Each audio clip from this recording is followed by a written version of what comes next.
Aujourd'hui la construction du site web. Je suis ici sur une page du site web, sur un produit gant. Ici nous voyons plusieurs informations. Le nom du produit, son libellé long, sa fiche technique dans différentes langues, les domaines d'activité, les accessoires quand il y en a, et de ce côté-là, les normes, l'utilisation qui regroupe la phrase d'accroche et le complément de phrase d'accroche, les caractéristiques qui correspondent à toutes les propriétés que vous complétez dans l'onglet Données, puis le tableau des enfants qui se trouve dans l'onglet Info. Pour avoir cette page web bien complétée, il vous faut donc avoir un nom de produit. Ici, nous allons aller le chercher dans Deck.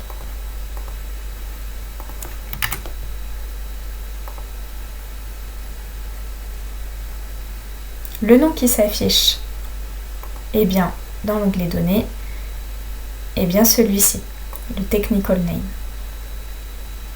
ou le nom traduit.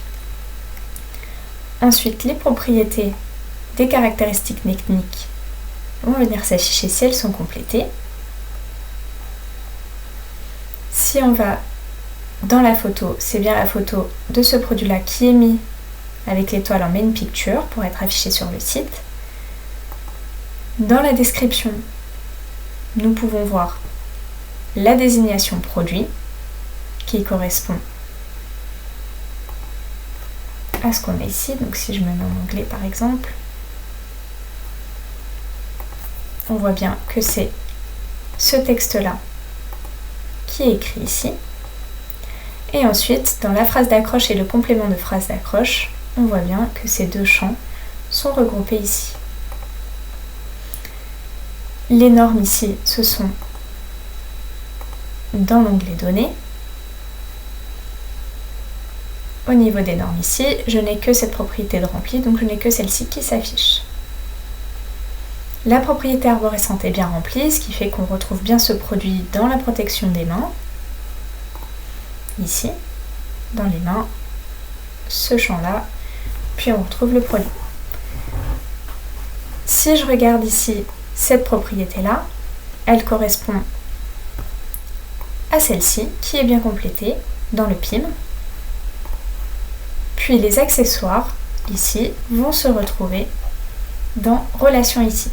Il y a 4 types de relations qui ont été codées sur le site. Ce sont celle-ci à droite, donc A pour accessoires, A pour contenu de kit, celle-ci, Smart Part, fait partie d'eux, et fait partie de la même collection qu'eux.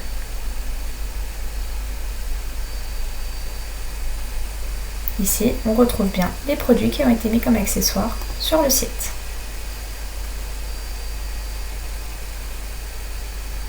Et bien sûr, vous avez donc un certificat UE quand il est disponible dans les assets.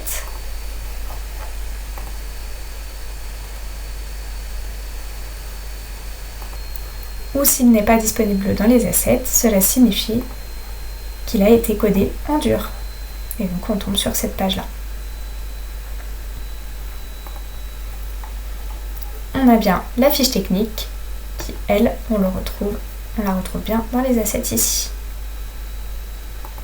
Et pour finir, le tableau des enfants ici, avec toutes les références. Donc il faut savoir que chaque page ici est une page soit par an, soit d'un produit seul.